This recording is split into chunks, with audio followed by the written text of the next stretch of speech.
adorar a Deus. Antes de nós começarmos essa mensagem dessa noite, eu quero deixar algo registrado de novo. Vou repetir algo que eu falei na sexta-feira, mas que fique registrado no coração de todos. Tá? Nós não mudamos os horários do culto por causa do jogo do Brasil. Fique bem claro, registrado. Tá? Nós mudamos o horário do culto, muitas vezes, por causa de uma chuva, por causa de uma tempestade muito forte, por causa da segurança do povo.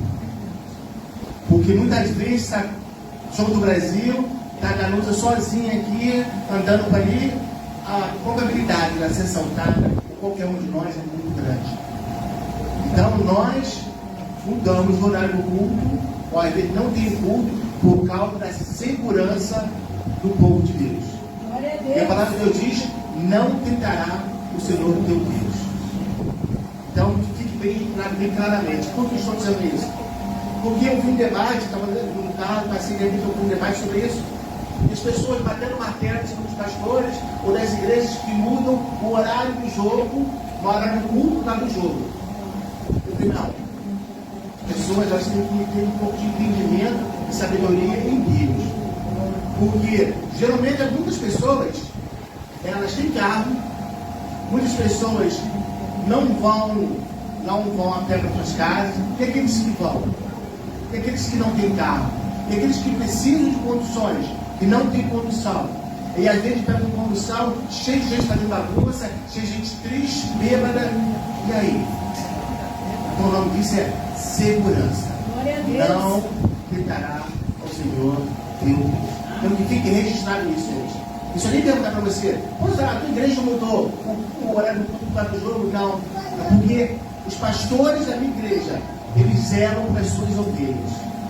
As suas ovelhas são importantes. Como nós aprendemos, o Espírito Santo de Deus, ele habita em quem? Dentro de nós. Dentro de nós existe um culto que não pode acabar. A palavra de Deus diz que a chama, o fogo, não pode acabar dentro do meu coração. Então nós botamos isso em pauta e fique registrado nos nossos corações. Amém, gente? Amém. Vamos curvar as nossas cabeças.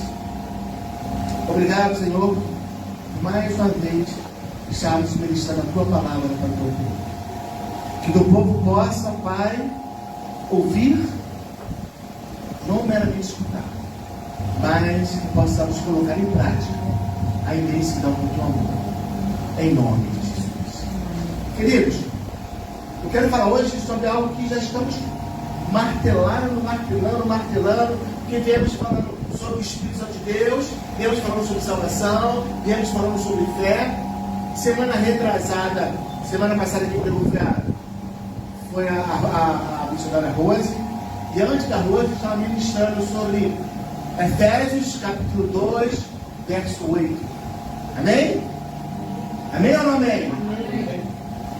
Que diz assim: pela graça sois salvos, mediante a fé que não vem de vós, é dom gratuito de Deus. E falamos sobre a fé e falamos sobre a salvação. E o pastor Cardoso, de forma veemente, de forma brilhante, ele vem ministrando aula sobre fé e sobre salvação. Praticamente ele mencionou em tudo que eu estava falando, sobre as três partes da salvação. E eu parei, quero dar continuidade nessa mensagem, na segunda parte, que é pela graça dos salvos, mediante a fé. Todos nós sabemos o que é fé. Mas se eu perguntasse assim, o que é fé? Diria lá o Gabriel no som de explicar, mas ele queria assim como ser. Hebreus 11:1. É o firmamento das coisas que se esperam, mas não se veem. Mas quem é da igreja de Catano Vidas e assíduo da igreja de Catano Vidas vai saber que fé é o quê? É o quê, Marcelo? É a extensão da nossa convicção. Tem mais. Vamos lá. Pastor Cardoso, repara de breve o que é fé, Cardoso. Segura realmente a origem. É a fidelidade, a continuação. Vamos ver.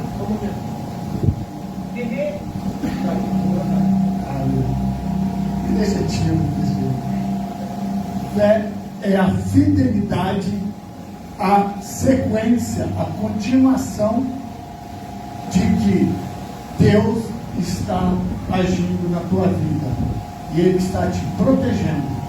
Então, é fé, é por você saber que Deus está ao teu cuidado. Perseverança. Fé não é, pode chamar aí. Fé não é otimismo. Eu estou otimista hoje, então vou. Não. A fé é otimismo. O Brasil vai ganhar de 2-1, de 5-0. Não. O Brasil é o melhor time, vai ganhar. Não. Fé é a continuidade da sua certeza que Deus escreveu nosso nome no livro da vida.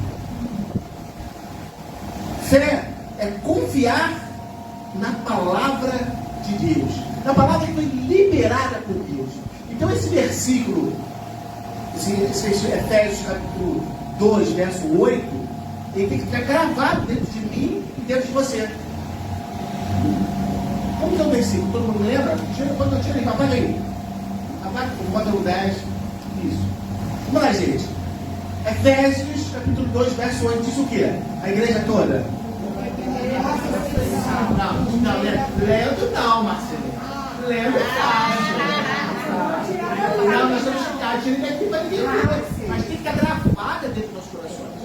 A gente não vai falar direitinho. Vai, sim. Porque pela fé somos salvos. Não, pela nós somos de Deus. Pela fé, pela graça, nós somos salvos. sois salvos. Sois salvos. Isso é um dom de Deus. Mediante a fé, que não vem dos meus atos, das minhas boas atitudes, porque eu sou bonito, venho com dinheiro ou não com dinheiro. Mas é dom de Deus. Então nós temos que gravar, nós temos que entender e nós temos que colocar em prática isso. Porque esse verso, ele resume o plano de Deus de salvação.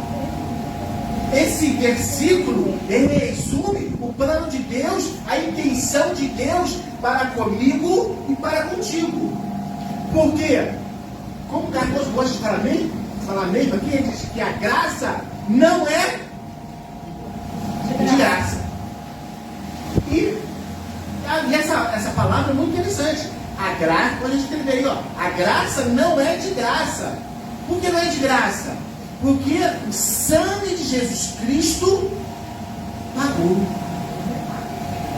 Sabe que você derramaria o teu sangue por aquele que te abusou? Aquele que te enganou? Aquele que te traiu? Não. Então, pela graça, sois salvos, mediante a fé. Só que essa salvação e essa fé está atrelada no amor de Deus que foi derramado para mim e para você. Por mim e por você. Eu tenho batido muito hoje em dia sobre emoções e sobre sentimentos. Emoções e sentimentos, e tudo isso é oriundo da nossa alma. Habita dentro da nossa alma, age na nossa alma, ele mora dentro da nossa alma. Sentimentos e emoções. E eu tenho visto que nessa atualidade as pessoas estão ficando doentes por causa dos sentimentos e por causa das emoções. Mas por quê? Se a graça nos salva, se a fé nos liberta, se a fé é transformadora, eu tenho visto que as pessoas estão gerando dentro de si altares de tristeza, altares de mágoas, altares de angústias. elas não conseguem abrir a porta para que o Espírito Santo de Deus atrate. Elas vão guardando, chega uma hora, acontece o quê? O próprio organismo não consegue suportar. Quais são os primeiros sintomas? Manchas no corpo, roxidões, apagamentos, dores no peito, pressão alta.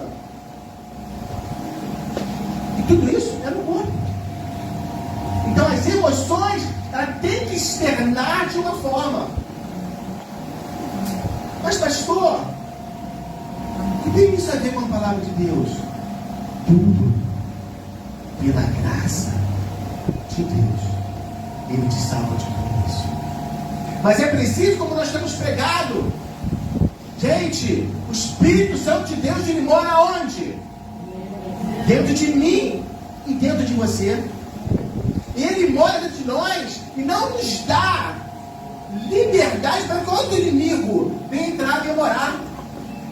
Porque se o Espírito Santo de Deus mora, ele cuida, ele zela, ele guarda, ele limpa, ele transforma. Porque o amor de Deus é incondicional. Glória a Deus. O amor de Deus é mais forte do que o amor de um pai e de uma mãe. E olha que o amor de um pai e de uma mãe é muito grande. Ali, tem dois, eu vou dar a Rose aqui, temos duas gerações. A Rose ama a sua filha que está ali atrás. Por mais que ela erre, ela pode até se entristecer, mas o amor não diminui. E o que ela precisar, ela vai fazer das tripas corações para ajudar. Aí vem ela, que é filha da Rose, mas tem uma filha, tem dois filhos. Seus filhos podem até errar, vai querer te magoar. Você vai deixar de amá-los? Claro que não. Por quê? Porque ela teve experiência, agora, que eu vou ser mãe, dessa imensidão do amor que uma mãe tem. Quando nós geramos, nós entendemos o amor. Iracema hoje entende o que é amor, na sua totalidade. Até o Pedro não existia, ela não entendia. Quando o pai falava assim, não faça isso, chiquinha do chá, mas depois que Pedro nasceu, a graça, de graça, para que ela pudesse ter o sentimento de mãe, ela já entende que as coisas não são assim.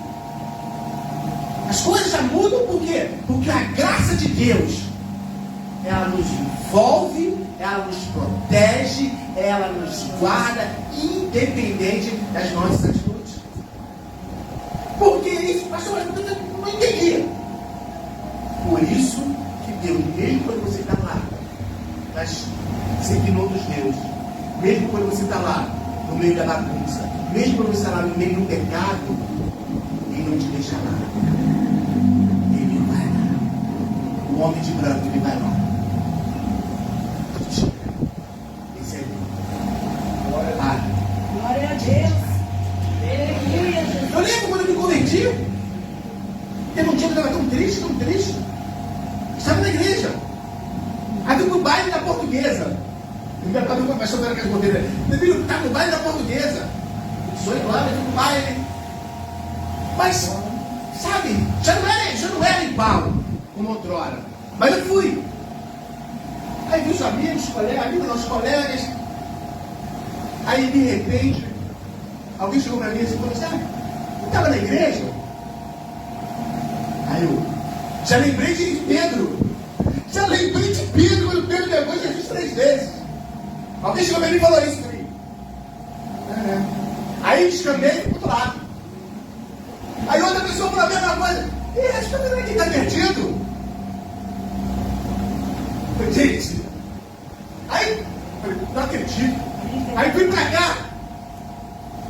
Aí uma voz suave falou no meu coração. O que você está fazendo? Aí não é teu lugar. Ela vai estar contigo.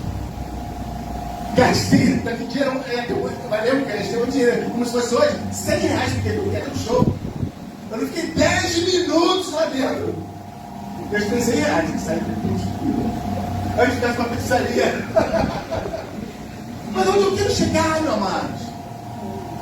Pela graça que nós não merecemos, mas ao mesmo tempo merecemos porque alguém orou por nós, alguém intercedeu por nós, alguém gastou tempo de joelhos por amor de você, por amor de mim. Alguém gastou tempo te apresentando ao Senhor. A palavra de Deus diz que até 1000 gerações seriam abençoadas daqueles que servem a Deus. Amém. E que as nossas orações, ela valem. Por mais que você se sinta fraco, por mais que você se sinta pequenino, por mais que você se sinta o maior dos pecadores, a tua oração, ela escuta nos céus. Glória a Deus. Ah, pastor, não escuta não. Escuta sim. A oração de José lá na cova escutou. A oração de Jonas dentro do grande peixe, no fundo do mar, Deus escutou. Então Deus escuta a minha oração e a tua oração. E essa oração, queridos, e esse vazio que muitas vezes tem dentro de mim, de você, que nos leva muitas vezes a desistirmos, ou a achar que temos condições de desistir, tem que ser preenchido com alguém. E esse alguém, queridos, a única pessoa que se encaixa ali é Jesus. Aleluia. Glória a Deus. O problema, meu problema e o teu problema, muitas vezes, é que nós queremos resolver com as nossas próprias forças, os nossos próprios entendimentos. Só que nós somos fracos, nós somos falhas, nós somos erros, nós não aguentamos, muitas vezes, o impacto da vida. Nós não temos força, muitas vezes, para as pancadas da vida. Muitas pessoas chegaram para mim e falaram assim: ah, você é forte, você aguenta as pancadas da vida. Semana passada a Flávia falou isso para mim: não, você é diferente, você consegue as pancadas da vida e está de boa. Não, queridos, claro que não. Sou o mais fraco de todos vocês. De todos vocês que estão aqui, eu sou o mais fraco. Mas a única diferença é que eu aprendi que eu sou fraco. A única diferença é que eu aprendi que pelas minhas forças eu não consigo. Eu aprendi que pro meu eu sou muito erro, muito falho. Então eu necessito da graça de Deus todos os dias. Porque se a graça de Deus não estiver comigo todos os dias, eu vou errar todos os dias. Porque eu sou um mero pecador. Paulo, ele fala assim, ó: fiel é a palavra e digna de toda aceitação. Que Jesus Cristo veio salvar o mundo para salvar os pecadores. Aí dá uma pausa, acredito eu, e fala assim: e eu sou o maior dos pecadores. Porque Paulo, ele tinha em si um espinho. Paulo tinha uma tristeza, uma angústia, uma dor. Porque antes, quando ele era Saulo, muitas famílias foram ceifadas por causa de Saulo. Muitas famílias foram jogadas na sarjeta por causa de Saulo. Imagina o peso da sua consciência. Então, para ele, por mais que ele fizesse qualquer coisa, ele ainda teria que fazer muito mais pelos erros que ele cometeu. Muito mais eu, gente. Muito mais você. E eu lembro, quando eu lembro desse testemunho, eu lembro da tia Dacinha, não sei porquê, mas eu lembro dela. E ela, quando eu falei esse testemunho, eu lembro que ela estudava muito essa ilustração. Ser fraco e depender da fé de Deus. Eu já contei isso para vocês. Quando nós entendemos que nós somos fracos, nós estamos fortes em Cristo. Nós somos Aleluia. fracos na nossa carne. Eu lembro da fé que alguns alpinistas, quando subir, já contei isso, mas vou repetir, subiram que queriam subir aquela montanha, e foi um magrinho tipo Marcos. O restante foram todos homens fortes, experientes. Então desceram a montanha, de repente o vento mudou. Muitas vezes acontece nas nossas vidas. Nós estamos caminhando com Cristo e o vento muda. Perdemos de emprego, alguém fica doente, alguém é recolhido, alguém é acometido de uma enfermidade, de um câncer. O vento mudou. A tempestade chegou. Só que aqueles homens estavam lá presos descendo na quadra, não tinha como nem subir nem como descer. E na nossa vida às vezes é assim, não tem nem como subir nem tem como descer, porque a tempestade chegou. O tempo ruim chegou. Eu não tenho aonde me segurar.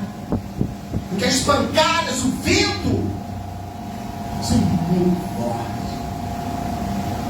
Só nos faz, nós temos uma solução, chorar e esperar. Ele vai acontecer. E de repente o povo lá de baixo, olhando na cidade, estava para ver a montanha, porque a tempestade só ia para a montanha. E a cada momento, um caía no precipício. A cada momento, um ia cair no precipício. A cada momento, por mais que choraram, por mais que fizeram tudo, não tinha como o helicóptero ir lá buscar, eles resgataram, não tinha como, era impossível. E foi cair. Um por um. E foi morrendo. Muitas vezes a nossa vida é assim. Você começa uma jornada com diversos. Quando você olha para o lado, olha para trás, caramba, aquela pessoa que era grande voltou para o mundo, voltou para as drogas, voltou para a prostituição, não quer mais Cristo, abandonou o Senhor. Aquelas pessoas que cresceram contigo na sua juventude, ninguém continua com o Senhor. Na minha juventude, quando eu me converti com 17 anos, glória a Deus, porque a maioria, ou 90%, são pastores, são homens de Deus. Eu comecei o seminário em 1996, quando eu entrei na faculdade de teologia, em 1996, e formei em 1999. Eu estava nascendo. Então, depois de ficar, vamos contrário. Eu comecei em 93 e me formei em 1996. Isso aí. 93 nasceu, não é isso? Então eu comecei em 1989. Comecei em 1989 e acabei a faculdade de teologia, quando você via, estava nascendo. 1989, como velho. Em 1993 foi quando eu me formei. Mas só que eu lembro onde eu quero chegar. Quando eu comecei o seminário, não se falava nem de seminário, de faculdade de teologia, começamos 100 alunos. Se formavam 7. Ficou de 4 anos. Cadê aqueles homens? Cadê aqueles homens? E é assim. O povo estava olhando lá para a montanha e todo mundo estava lá. Só ficou um. Quando a tempestade parou, passou. O helicóptero foi lá e resgatou aquilo. Mas todo mundo pensou, não, vai ser o Joãozinho que é forte, musculoso. Não, vai ser aquele que tem habilidade. Vai ser. Falaram todos os nomes. Menos do Marquinhos, que era magrinho. Marquinhos, eles pensaram que era o primeiro a cair. Aí quando eles chegaram, tiveram surpresa. O Marquinhos foi salvo. Aí ninguém acreditou. Aí os jornalistas, não, como que pode? Era impossível. Aí o Marcos chega e fala assim, olha, realmente é impossível. Eu não conseguiria me segurar. Eu sou um dos mais fracos. Eu entendi que eu sou fraco. Eu entendi que eu não tenho tantas forças. Eu entendi que eu precisava da graça de Deus. Não fui eu que segurei a corda. Foi a corda que me segurou. Peguei a corda, amarrei em mim, segurei nas tuas mãos. O O máximo que vai acontecer, ela vai me levar para lá, me levar para cá, eu vou ficar batendo na parede, mas ela vai me segurar. É assim a minha vida. E é assim que vai. Por isso que pela graça de Deus, nós somos salvos, não pelo que nós fazemos, não pelo que nós agimos, não pelo que nós pensamos. Muitos dizem assim, não, eu não mato, não roubo, não prostituo, eu vou para o céu. Não, você não vai para o céu, você vai ser um bom homem, uma boa mulher. Mas para ir para o céu, tem que ter o selo. Para ir para o céu, tem que ter a marca. Para ir para o céu, você tem que ter a fé e o arrependimento, uma mudança de atitude. Para ir para o céu, você precisa acreditar na graça que te transforma. Mas pastor, eu ando tão desanimado, tão triste. Entenda uma coisa, queridos. Deus nos tirou o peso do pecado. Deus nos tirou o peso da morte. Romanos capítulo 5, verso 1. Tem algo que Deus fez. Lê para mim? Vai colocar aqui, por favor?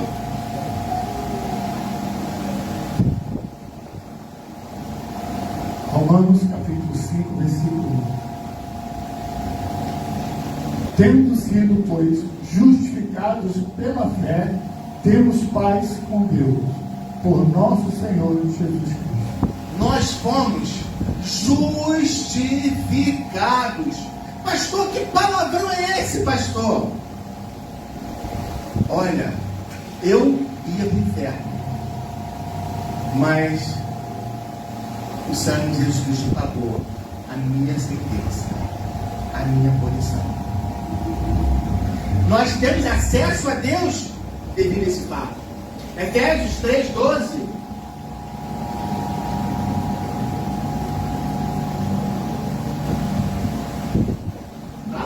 Efésios 3:12, pastor?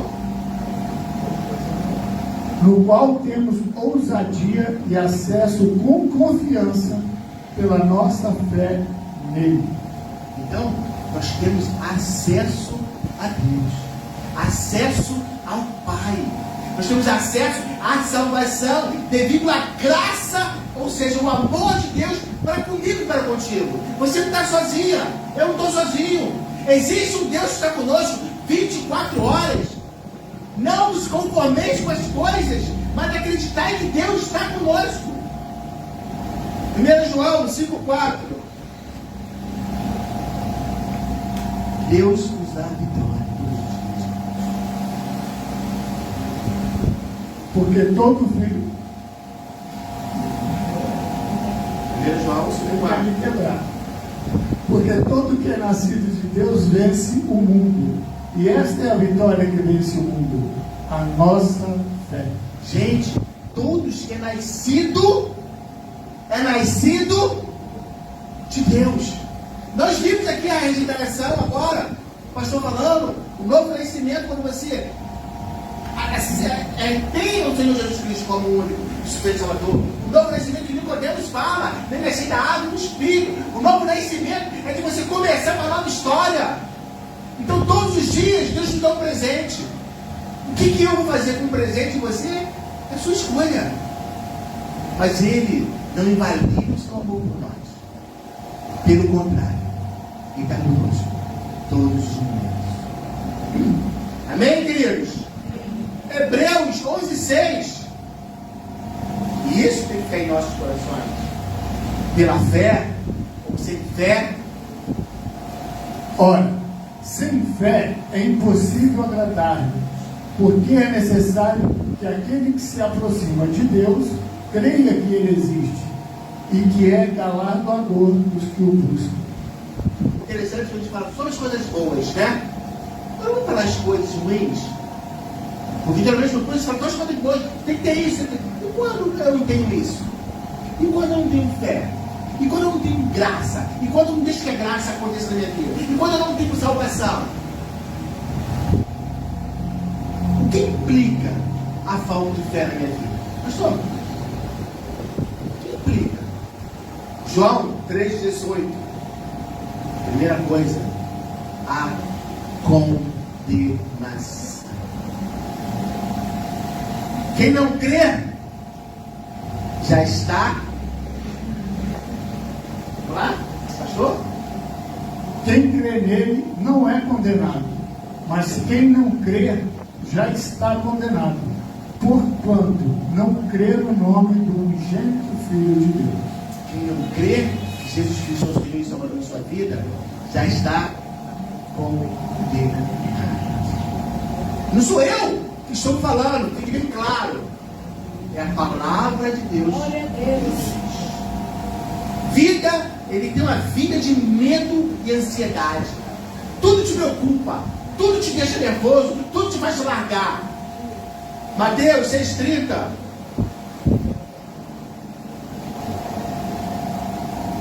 Vamos lá? Mateus 6,30. Pois, se Deus assim veste a erva do campo que hoje existe, e amanhã é lançada no forno, não vos vestirá muito mais a vós, homens de pouca fé. Por que então ficamos tão ansiosos, gente? E quando eu falei em ansiedade, eu lembro logo minha filha. Tudo dela, tu qualquer concurso, vai, pelo amor de Deus, olha. Cara, descansa, faz a tua parte. Faz a tua parte que Deus vai te abençoar. 11:6. Quando nós não temos fé, nós não agradamos a Deus. Nós não obedecemos a Deus. Vamos lá, varão. 11:6. Hebreus.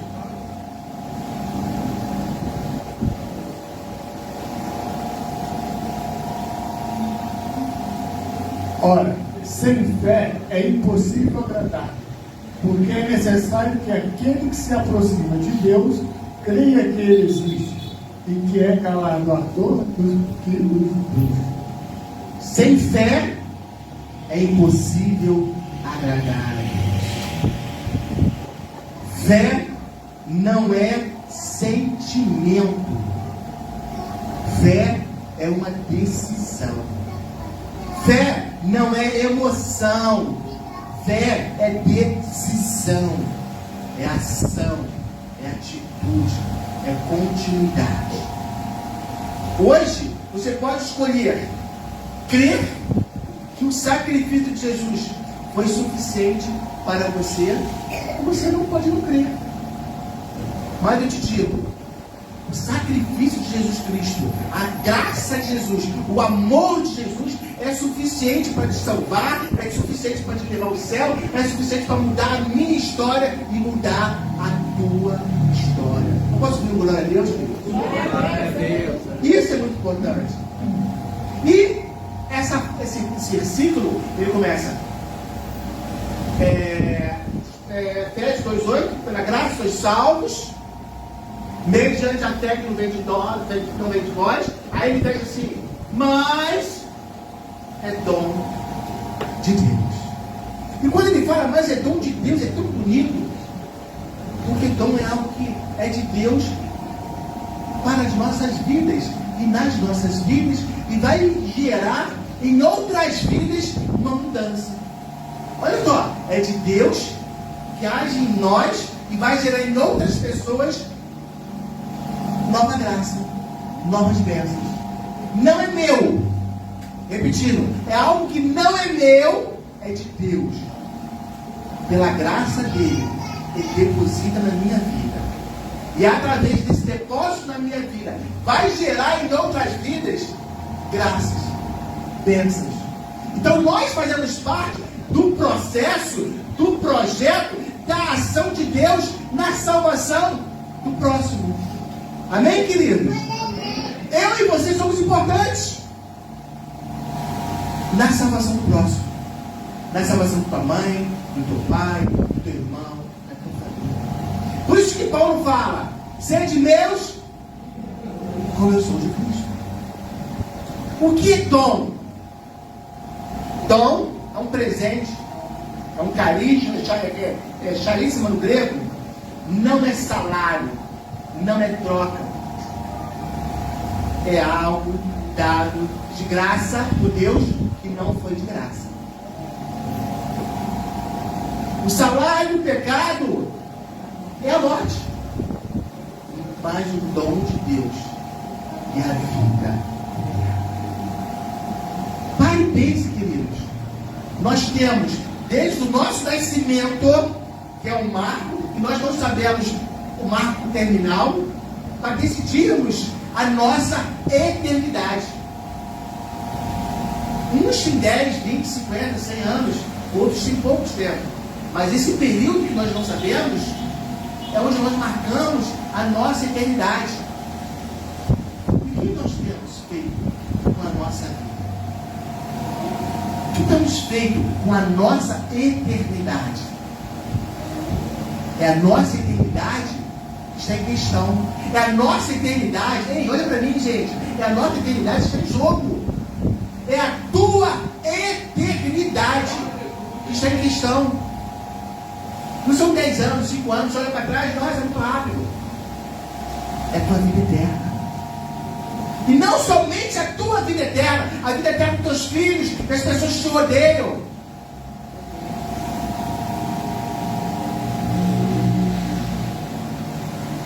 Para que serve a minha vida? Para que serve a minha vida?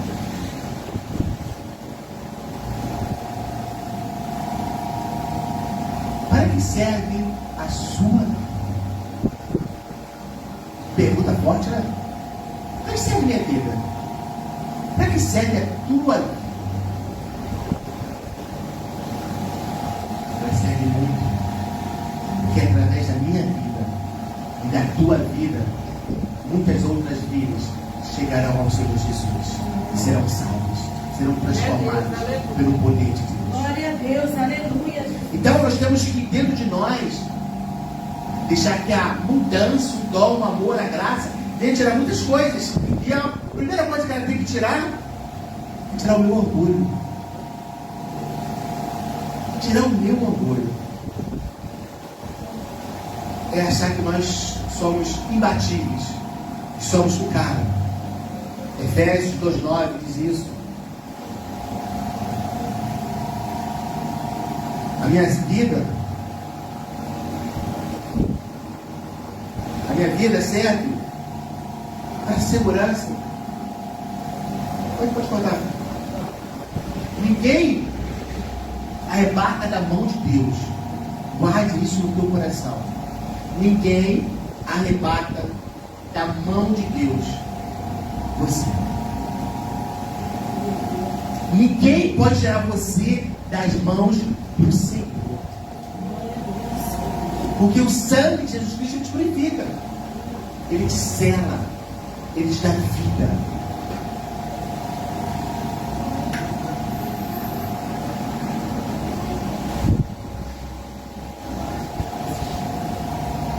E para concluir, queridos, essa mensagem, eu gostaria que você fechasse seus olhos, curvasse sua cabeça. Você não é salvo pelo que faz, mas pelo que daquilo que Cristo fez. Você não é salvo por ter fé, e uma fé grande, mas você é salvo porque tem a salvação em Cristo que chamou do mundo. Talvez você esteja cansado de tanto ser bom. Talvez você esteja cansado de tanto se achar o suficiente. Talvez você esteja cansado de sempre fazer as coisas boas para as pessoas e só tomar na cabeça. Talvez você esteja cansado de tanto servir e nunca as pessoas abrem as portas para você. Hoje, Deus está dizendo para mim e para você: recebe a minha graça, recebe a minha alegria, recebe dons, recebe restauração, recebe fé. O mais importante de tudo, recebe a minha misericórdia. Talvez você tenha até fé, mas vive com medo. Vive com medo do futuro, vive com medo de não estar com o teu nome escrito no livro da vida, vive com medo do inferno, vive com medo de ser usado por Deus. Deus, Ele te diz nessa noite: olha, o meu amor é dom, Ele te sustenta e Ele te garante. Que você possa receber hoje o dom de Deus. Que você possa receber hoje a graça e o abraço. Que você possa receber hoje o reconhecimento de que você é falho, é pecador, mas também possa reconhecer que o sangue de Jesus Cristo, Ele te purifica de todo pecado. Você possa crer que o Senhor morreu na cruz por mim, por você, pela tua família, por cada um de nós. E pela graça, mediante a fé, você recebe hoje a salvação. Hoje, Jesus Cristo está na porta fechada, que está dentro de você. Hoje, Jesus Cristo está batendo nessa porta, que está dentro de você, onde você guarda tristeza, dor, angústia, medo. Hoje, Jesus Cristo está batendo nessa porta, onde você não quer abrir, onde você sente dor, onde você sente angústia, onde até mesmo você que esqueceu, deve ter essa porta dentro de você. Hoje, o Espírito Santo de Deus está dizendo: eu quero ver plenamente dentro dessa casa. Hoje, o Espírito Santo está dizendo para você: olha, pela graça, pelo meu amor, eu te abraço. E hoje, o Espírito Santo diz para mim e para você: a salvação chegou. Abre essa porta. Sua vida tem que refletir a graça de Deus. Senhor, aí está o teu povo, com tantas portas ainda fechadas que existem dentro de nós. Que nessa noite, em nome de Jesus Cristo, Pai, essas portas possam ser todas abertas. Existem portas dentro de nós, coisas do passado, Pai, que nós esquecemos, coisas que vêm nos machucando, ano após ano. E muitas vezes nos vem a porta, nos vem a lembrança, como as lamentações, nos traz a lembrança, nos faz machucar, nos dói, nos faz desistir, nos faz fugir, nos faz buscar o escape, Senhor. Mas nessa noite, Pai, em nome de Jesus Cristo, pela imensidão da tua graça, toma cada coração em tuas mãos. Coloque a mão no teu coração e fale: meu Deus, eu não posso mais, eu não aguento mais. Tanta dor, e essa dor tem me consumido, Senhor. Como esse homem, teu pai, que falou que não tinha força, se agarrou em ti. Se lance nesta noite nas mãos do Senhor. Se lance nessa noite na graça do Senhor. E fale: Senhor, eu não tenho forças, muitas vezes, para aguentar as pancadas da vida. Eu não tenho força para aguentar as tempestades da vida, Senhor. Mas em ti, Senhor, eu sou mais que vencedor. Em ti, Senhor, eu sou mais que vencedor. Me ajuda, me sustenta, me guarda, me levanta, Senhor. Faz-me, Senhor, voar nas asas do teu Senhor. Meu Deus, nessa noite, Senhor, não é mais uma noite, mas é um mar. É um mar de uma mudança de histórias. Pai, em nome de Jesus, abraça essas vidas, abraça cada coração que está se rasgando neste momento, dizendo: Senhor, eu preciso de ti, em nome